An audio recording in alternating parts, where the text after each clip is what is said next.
꺼리튜브가 구독자님들께 5만원 상당의 홍삼 선물 세트 50박스를 드리는 증정 이벤트를 진행합니다. 구독, 좋아요와 아무 댓글을 남겨주시면 2월 6일까지 총 50분을 추첨해 선물을 무료로 드립니다. 우리 구독자님들 올해도 새해 복 많이 받으시고 꺼리튜브도 많이 사랑해주세요. 감사합니다.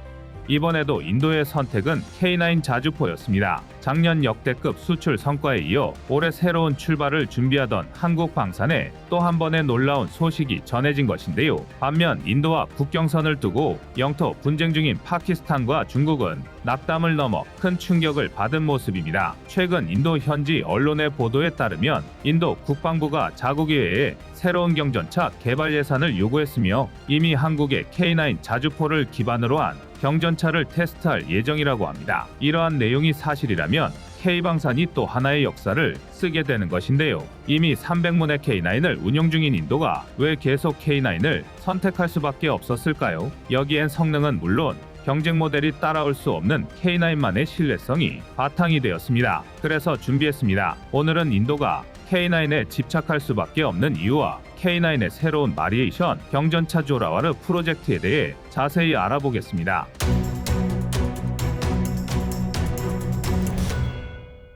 구독과 좋아요, 알림 설정은 꺼리튜브 운영에 많은 도움이 됩니다.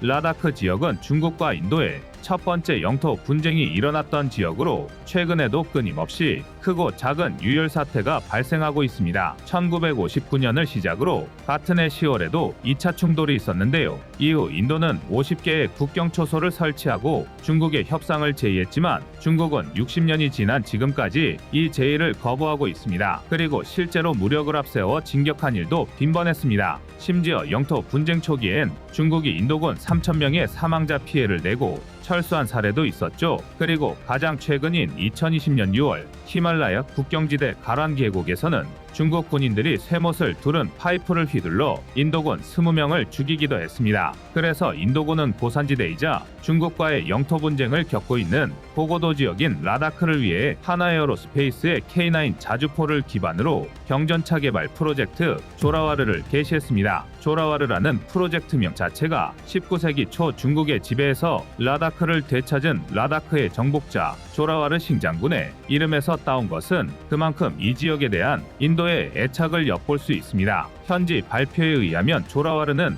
인도 국방부 산하 국방연구개발기구의 주최로 오는 4월과 5월 2달간 라자스탄 타르 사막에서 전차 개발 테스트를 시행한다고 합니다. 전차의 사막 테스트는 혹독한 더위에서 전차 성능을 점검하고 극한의 환경에서 전차에 미치는 영향을 살펴보기 위해 진행되는데요. 이는 분쟁 지역인 라다크의 기후 환경이 그만큼 혹독하기 때문입니다. 인도 서부의 라자스탄주 타르 사막은 라자스탄주 서부에서 파키스탄의 인더스강 유역까지 펼쳐진 대사막으로 인도 유일의 열풍지대 죽음의 사막입니다. 면적은 약 25만 제곱킬로미터이고 월 평균 기온은 1월 영상 20도에서 5월에는 35도까지 오릅니다. 당연히 북유럽의 혹한기 테스트까지 무사히 마치고 안정성을 검증받은 K9이기에 가능한 일이겠죠. K9에 대한 인도군의 믿음을 보여준 대표적인 사례는 2019년 카슈미르 지방에서 벌어진 인도 파키스탄 국경 분쟁 사태였습니다. 중국산 자주포의 조잡함을 보여준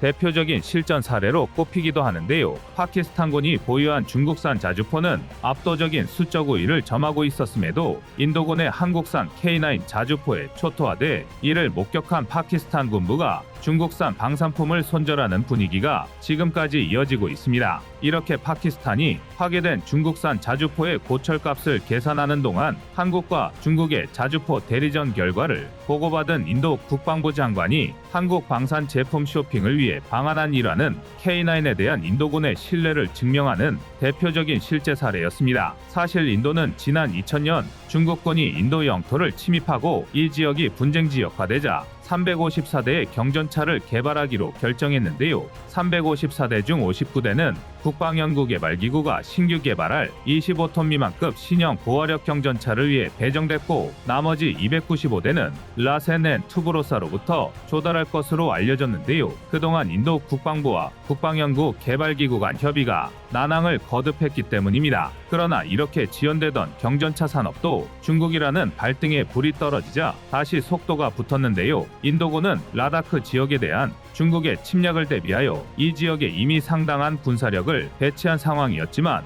군사 장비 면에서는 확실히 중국에 밀리는 모습을 보여줬습니다. 인도군은 라다크 동부는 지형상 광활하고 탁 트인 평야가 많았기에 중국군이 라다크강 유역을 통해 주력 전차 부대를 이용 침범할 것으로 예상하고 있었습니다. 따라서 인도는 탱크 교전에 대비하기 위해 해당 지역에 주력 전차를 주로 운용했었는데요. 인도군이 운용하는 T-90 계열의 전차와 T-72M1 BMP 장갑차는 높은 고도에서 사용하기에 많은 제약이 따랐습니다. 먼지와 낮은 기압, 산소 결핍 때문에 엔진 개통에 문제가 수시로 발생했으며 탱크 발전기도 추위에 약해 승무원은 배터리와 부품이 얼지 않도록 수시로 엔진을 작동시켰다고 합니다. 그런데 인도군이 상대해야 할 중국의 기갑부대는 타입 15 경전차를 주력으로 운용했는데 이는 산악지형용으로 특별히 개발된 모델로 산소를 자체 발생시키는 특수 엔진으로 가볍고 기동성이 좋은 데다 라다크 지형과 기후에도 별다른 성능 저하가 없었습니다. 무장 상태에서 시속 70km의 속도로 이동할 수 있으며 오프로드에서도 시속 40km의 속도를 유지할 수 있는데요. 여기에 자동장전 기능에 38발의 무장량을 갖춘 105mm 강선포와 원격으로 조종이 가능한 12.7mm 기관포에 포탑 옆에는 40mm 유탄 발사기를 탑재하여 전차에 준하는 무장을 보여주고 있습니다. 방어력도 뛰어나 폭발 반응 장갑을 두르고 있으며 중국에서 개발 제조된 자동 방어 시스템까지 옵션으로 장착이 가능합니다. 여기에 레이저, 거리 측정기, 야간 투시경 및 적외선 광학 센서, 그리고 위성 통신을 이용한 최첨단 전자 장비까지 부착되었습니다. 서방 관계자의 말을 빌린 웨 씨는 중국이 이미 약 500대의 타입 15 경전차를 보유하고 있으며 이 중 상당수를 중국 국경의 히말라야 산맥과 신장, 라다크 지역에 집중 배치해 인도의 신경을 건드리고 있다고 보도했습니다. 반면 고고도 작전에 적합하지 않은 인도의 주력 전차 부대는 명목상의 방어선일 뿐 실제 돌발 상황 발생 시 중국군에 크게 밀릴 수밖에 없는 형편이었습니다. 결국 더 이상 개발을 미룰 수 없는 상황에 이르자 2022년 인도군은 업체를 설득해 협의가 이뤄졌고 중국과 국경을 맞댄 라다크와 아루나찰 프라데시 등 고산지대에 배치할 경전차 구매가 이행됐습니다. 인도 국방위원회 역시 해당 프로젝트에 약 21억 달러, 하나 2조 8천억 원의 예산을 배정, 운용시험 결과 후 총 350여 대의 조라와르를 확보할 예정입니다. 현재 인도 육군은 요구를 충족하려는 선주문으로 59대의 경전차를 주문, 개발 테스트에 돌입할 예정인데요. 조라와르의 프로토타입은 아직 언론에 공개되지 않았지만 현지 지형 테스트 시행 후 본격적으로 인도 육군에 배치될 것입니다. 중국의 타입 15 경전차에 맞설 조라와르의 컨셉은 인도 방산 엑스포 디펙스포 2022에 공개된 바가 있는데요. 승무원은 2명에서 3명이며 무게는 항공 운송이 가능한 25톤에서 28톤 내외로 예상하고 있으며 포탑부터 공격과 방어까지 모두가 모듈식 설계를 사용할 것이라고 명시되어 있습니다. 현재 인도 육군이 사용하는 가장 최신의 전차로 T-90과 T-72 그리고 인도산 아준 마크 1A가 있는데요. 이들은 모두 기본 중량이 46톤을 넘어서고 있습니다. 특히 아준 마크 1A의 무게는 68.5톤에 육박하는데요. 조라와르는 기존 주력 전차들의 무게보다 훨씬 가벼워 수송기로 운송이 가능하기 때문에 산악지형의 분쟁 지역에 빠르게 이동 배치가 용이하다는 장점을 갖고 있습니다. 중동과 유라시아 지역보도 전문 매체 유라시안 타임즈에 따르면 최근 2년간 중국은 라다크 동부의 경계선을 따라 최신 GTL-11륜 장갑차, CSK 시리즈 돌격 차량, 3세대 현대 경전차 타입 15를 이동 배치했다고 하는데요. 만약 인도군이 비슷한 화력을 주둔하기 위해서는 17,500피트의 높은 산길을 가로질러 무거운 T-72를 운반해야 하는데 좁고 구불구불한 산길을 통과하기에는 T-90이나 T-72로는 거의 불가능에 가까웠습니다. 그래서 2022년부터 인도군 고위 인사 역시 언론 인터뷰를 통해 라다크의 지형을 고려할 때 경량 탱크가 가장 적합하며 전략적으로 그것은 방어 및 공격 옵션을 향상할 것이라며 인도 군대를 위한 경량 탱크의 필요성을 강조했습니다. 조라와르의 포탑은 두 가지 옵션으로 장착될 예정인데요. 하나는 러시아산 T-72 전차의 포탑이고 또 하나는 벨기에 존 코커릴사가 제작한 105mm 코커릴 3105 모델이 낙점받았는데요. 이는 105mm 직사포 수색과 공격 역할을 분리하여 운용하는 헌터 킬러 기능을 갖춘 나토 표준 탄약뿐 아니라 고폭탄, 캐니스터탄, 철갑탄까지 높은 호환성을 보입니다. 엔진 역시 바뀌었습니다. 원래는 독일 MTU사의 엔진이 탑재되기로 하였으나 독일 정부가 인도에 엔진 수출 허가를 보류하는 바람에 프로젝트가 1년이나 지연, 대신 미국 커민스의 750마력짜리 엔진이 탑재되었습니다. 미국 엔진에 독일제 랭크 변속기를 결합시켰지만 조라와르의 중량은 25톤 미만으로 중량 대비 출력 비율이 톤당 30마력이 돼 인도 육군의 기준을 충족할 수 있었습니다. 또 한 가지 장점은 커민스 엔진은 라이센스만 미국일 뿐 인도에서 제조되기 때문에 그동안 계속 인도 내 생산을 독려하던 인도 정부의 인도산 기준도 충족할 수 있었습니다. 또한 전술한 대로 조라와르는 미국 커민스사의 750마력짜리 엔진과 독일제 변속기를 결합시켰는데 기존 미션과 궁합이 최적이라 할 수 있는 독일제 MTU사의 엔진을 못단 것은 애석한 일이나 이것이 전화위복이 되어 중량 대비 높은 출력을 낼 수 있었습니다. 라다크가 평야가 많다고는 하나 가팔은 경사와 협곡이 많은 까다로운 지형이었는데요. 여기서도 K9 자주포의 뛰어난 민첩성과 등판 능력, 독파력이 장점으로 부각되고 있습니다. 또한 군의 요구사항으로 이미 설계 단계에서부터 육상과 지상에서 모두 주행이 가능한 수륙 양용 기능이 포함되어 있다고 하는데요. 수륙 양용 장갑차인 K21105 모델의 양상 경험이 있는 하나에어로스페이스만의 장점이라 할 수 있겠습니다. 중국의 침략 야욕에 맞서기 위해 인도는 이번에도 한국산을 선택했는데요. 불필요한 고민은 실전 배치만 늦출 뿐이라는 명언을 적절히 실천한 예라 할 수 있겠습니다. 이미 유럽과 아시아를 평정한 K9 자주포가 이번엔 유라시아 대륙의 점유율까지 높이게 되었는데요. 올해도 K9 자주포의 잭팟 계약이 계속 이어지길 소망해 봅니다. 여러분의 구독과 좋아요가 꺼리튜브 운영에 많은 힘이 됩니다. 지금 온라인으로 판매되고 있는 상하제약의 홍삼정 올데이케어를 꺼리튜브가 구독자님들을 위해 설날 특별 할인 혜택가로 한 개에 49,900원에 동일한 제품을 구입하실 수 있게 온라인 최저가를 진행하고 있습니다. 유통기한도 넉넉할 뿐만 아니라 믿을 수 있는 제약회사에서 만들기 때문에 믿고 구매하셔도 됩니다. 뿐만 아니라 3개에 13만 5천원, 5개에 19만 9천원으로 여러 개를 구매하시면 더욱 할인된 가격으로 구입하실 수 있습니다. 현재 우크라이나 전장은 졸지에 서방 기계화 전력의 올림픽이 되어버렸습니다. 네로라 하는 군사대국들이 앞다퉈 자국의 장갑차를 지원하면서 귀중한 성능검증 회장이 되어버린 건데요. 그 중에서도 미국이 지원한 M2 브래들리, 프랑스가 지원한 AMX-10RC는 전 세계의 관심을 한몸에 받았습니다. 바로 현대전에서 재등장한 경전차라는 포지션 때문입니다. 제2차 세계대전까지만 해도 전차의 종류는 다양했습니다. 심지어 일반 소형차 크기에 불과한 탱켓부터 사실상 자력 이동이 불가능한 초중전차 마우스까지 온갖 기상천외한 전차들이 난립했는데요.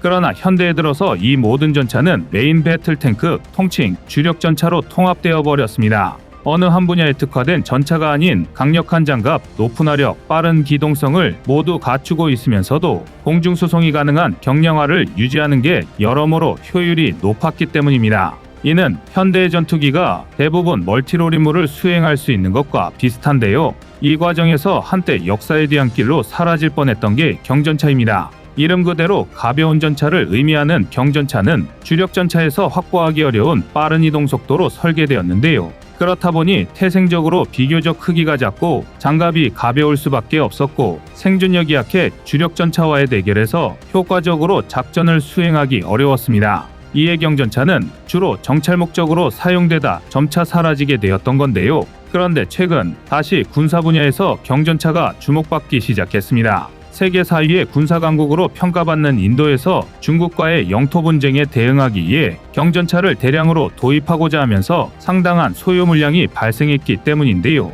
저강도 분쟁에 동원할 수 있는 적당한 화력과 산악지형에서도 빠르고 안정적인 기동성을 앞세운 다양한 역할 수행 능력이 경전차 부활에 신호탄을 쏘아 올린 것입니다. 프랑스의 AMX-10RC 지원이 주목받은 이유도 이와 같은데요. AMX-10RC는 유럽 최대의 군사강국 중 하나인 프랑스에서 개발한 IFV인 만큼 이번 우크라이나 전쟁을 통해 실전 성능이 입증된다면 차세대 보병전투차, 경전차 시장을 완전히 선점할 수도 있었습니다. 아닌 게 아니라 독립식 유기압 서스펜션을 탑재한 AMX-10RC는 험지 주파 능력이 우수하고 포장도로 기준 시속 85km, 야지 기준 시속 40km의 고속주행이 가능합니다. 게다가 105mm 저압강선포를 주무장으로 탑재한 덕에 사거리만 약 2km에 육박하고 일반고 폭탄을 사용할 경우 60도 입사각 기준 150mm, 전용 날탄을 사용할 경우 350mm 장갑까지 관통할 수 있습니다. 이쯤이면 제한적인 경우긴 해도 현대주력 전차에 대응할 수 있을 정도의 고화력인데요.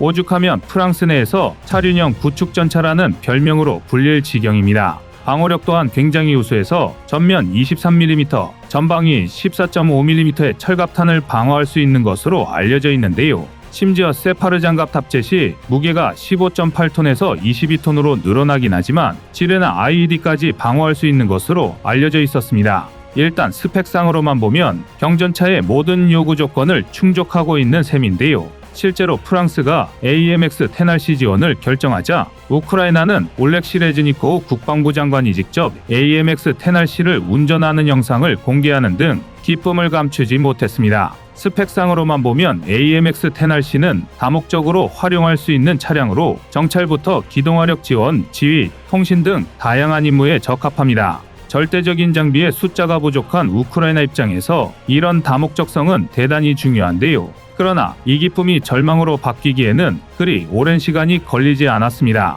최근 우크라이나군 고위 관계자의 증언에 따르면 AMX-10RC는 152mm 포탄의 파편을 맞은 것만으로도 승무원 4명이 전원 전사하는 사례가 발생할 정도로 방어력이 형편없었던 것이 드러났습니다. 어디까지나 AMX-10RC가 본격적인 경전차가 아니라 IFV로서 전면 장갑 방어력이 23mm 철갑탄 방어 수준에 불과하긴 하나 승무원 전원 전사는 대단히 충격적인 결과인데요. 그것도 당시 포격에 관통당한 AMX-10RC는 세파르 장갑까지 탑재한 방어력 강화 버전이었습니다. 이쯤이면 아무리 IFV라 할지라도 뻥스펙을 의심해봐야 할 만큼 심각한 수준인데요. 더군다나 그토록 강조했던 기동성마저 비포장도로에서 기어박스가 너무 쉽게 고장난다는 사실이 뒤늦게 밝혀지면서 반쪽짜리 취급을 받고 있습니다. 아닌 게 아니라 우크라이나군 제37해병여단의 한 지휘관은 105mm 주포의 관측 장비는 쓸만해도 전면 공세에 사용하는 건 비현실적이라고 발언했는데요. 쉽게 말해 아무리 잘 쳐줘봐야 화력 지원 이상의 용도로 사용하기 힘들다는 평가였습니다. 덕분에 프랑스는 제대로 체면을 구겼는데요. 그런데 반대로 프랑스의 AMX-10RC가 실전에서 죽을 순덕에 주목받고 있는 장갑차가 있습니다. 바로 대한민국의 레드백인데요. 레드백은 고성능 엔진과 현대적인 전투 시스템을 탑재하여 빠른 이동과 정확한 사격이 가능할 뿐만 아니라 적응형 보호 장갑과 첨단 방탄 기술을 통해 습격과 폭격으로부터의 방어력을 강화하였습니다. 이쯤은 되어야 비로소 경전차라고 부를 만한데요. 당장 모태가 되는 K-21 장갑차부터가 전면부 30mm 기관포, 철갑탄 방어가 가능한 데다 차체 상부는 10m 상공에서 폭발하는 155mm 포탄의 파편까지 완벽히 방어할 수 있습니다. 또한 레드백은 현재 방산 시장의 트렌드에 맞게 플랫폼으로서의 기능을 제공하며 사용자의 요구에 맞춘 다양한 커스터마이징이 가능한데요. 경전차의 역할뿐만 아니라 통신 및 정보 차량부터 IED, 지뢰 방어 형태까지 다양한 임무에 유연하게 대응할 수 있습니다. 실제로 레드백은 경전차 도입을 추진 중인 많은 나라에서 현지 테스트가 진행 중인데요. 우선 최근 K9 도입 소식을 전해드린 루마니아는 30억 유로, 무려 4조 2,650억 원 규모의 장갑차 도입 사업을 위해 은밀히 레드백 현지 테스트를 진행 중입니다. 구체적인 물량으로 치면 자그마치 300대가 넘는 초대 규모인데요. 이 정도 물량이면 사실상 수명 주기가 끝난 구식 장갑차를 전부 레드백으로 교체하겠다는 계획이나 다름없습니다. 하지만 진짜는 아직 시작도 하지 않았습니다. 루마니아도 물론 상당한 규모지만 이보다 중요한 건 인도의 경전차 도입 사업입니다. 앞서 인도가 경전차 부활에 신호탄을 쏘아 올렸다고 말씀드렸는데요. 이런 상황에서 인도가 대한민국에 레드백을 도입한다면 레드백에 대한 국제적인 지도와 관심도는 폭발적으로 늘어날 것입니다. 국제적으로 중국과의 지역 분쟁에 얽혀있는 인도가 레드백을 선택한다는 건 그 자체만으로 대한민국 무기체계의 기술력과 신뢰성을 강조할 수 있는데요. 또한 대한민국 군사장비 도입은 국가 간의 군사협력과 안보관계의 강화를 의미합니다. 중국 이상의 시장 규모를 형성 중인 인도를 끌어들일 수 있다면 중국과 대립의 커지고 있는 대한민국 입장에서 쌍수 들고 환영할 만한 일인데요. 그리고 무엇보다 인도가 레드백을 도입한다면 중국과의 장갑 차마 대결이 성사될 가능성이 높습니다. 현재 중국은 인도와의 국경 분쟁지대에 15식 경전차를 배치한 상태입니다. 그런데 문제는 인도와 중국의 국경 분쟁 지역이 대부분 고산지대에 퍼져 있다는 것입니다. 일반적인 무기체계는 고산지대에서 기동하는 게 상당히 어려운데요. 그러나 경전차는 비교적 경량화된 구조 대비 강력한 엔진을 가지고 있어 빠른 이동이 가능합니다. 이는 고산 지형에서 복잡한 지형 조건과 좁은 도로, 협소한 공간에서 유리한 전술적 위치 조절과 기습적인 공격에서 유리한 고지를 선점할 수 있다는 뜻인데요. 또한 고산 지형의 좁고 험준한 지형은 육중한 주력 전차가 움직이기에 제한적입니다. 결국 경전차를 경전차로 상대할 수밖에 없는 기형적인 전투 조건이 갖춰지게 되었는데요. 인도군이 긴급히 경전차 소유를 제기한 것도 바로 이 때문입니다. 그러나 가장 중요한 건 대한민국의 레드백이 중국의 15식 경전차를 상대할 수 있느냐가 될 것입니다. 그도 그럴 게 15식 경전차는 105mm 주포를 탑재한 만큼 위협적인 화력을 보유하고 있습니다. 당장 관통력만 봐도 전용 날탄을 발사할 경우 2km 거리에서 최대 500mm의 강철 장갑을 관통할 수 있습니다. 단순 화력면에서는 프랑스의 AMX-10RC를 뛰어넘는 셈인데요. 게다가 증가장갑 패키지까지 장착하면 무게만 36톤에 이르는 만큼 방어력 또한 뛰어날 것으로 추정됩니다. 물론 이에 맞서는 레드백도 만만치 않습니다. 우선 기본 무장은 30mm 기관포 1문을 탑재하면서 15식 경전차에 약간 밀리는 모습입니다. 하지만 이는 어디까지나 목적성 때문인데요. 중국 15식은 경전차로서 승무원 3명이 운용하는 방식이지만 레드백은 IFV로서 승무원 3명과 기계화 보병 8명이 탑승합니다. 당연히 내부 공간이 많이 필요한 만큼 주포 구경이 줄어들 수밖에 없는데요. 그러나 레드백은 플랫폼 형식으로 50mm 주포까지 확장이 가능한 데다 현재 탑재된 부시마스터 마크 44S 30mm 포로도 2세대 전차 장갑까지 관통하는 데는 무리가 없습니다. 더군다나 레드백의 스파이크 대전차 미사일 2발까지 추가로 탑재된다는 걸 고려하면 화력 측면에선 엇비슷한 수준으로 평가할 수 있는데요. 반면 방어력은 레드백이 15식보다 한 수위로 추측됩니다. 비록 아직은 구체적인 방어력이 공개되지는 않았지만 레드백의 기본 형태 중량이 42톤에 육박한다는 점을 고려하면 최소한 15식 경전차 이상의 장갑을 탑재했다고 추측해 볼 수 있는데요. 앞서 155mm 포탄 파편 방어가 가능했던 K-21이 고작 25톤 내외임을 감안하면 레드백의 방어력 수준을 추정해 볼 수 있습니다. 그리고 무엇보다 대한민국이 인도에 레드백을 제안했다는 게 중요한데요. 자칫 중국과의 무력 분쟁에서 레드백을 동원한 인도군이 밀리기라도 한다면 대한민국 무기체계에 대한 평가는 곤두박질치기 시작할 것입니다. 실전만큼 중요한 검증의 장이 없기 때문인데요. 당장 K9 자주포만 봐도 실전에서 중국의 PCL-182를 상대로 승리한 덕에 인도에서 100대의 추가 도입을 끌어낼 수 있었습니다. 그만큼 실전이 중요하다는 방증인데요. 대한민국과 중국의 2차전은 과연 어떤 결과를 맞이할지 인도가 레드백을 도입해 확인할 수 있길 바라겠습니다. 이상 꺼리튜브였습니다.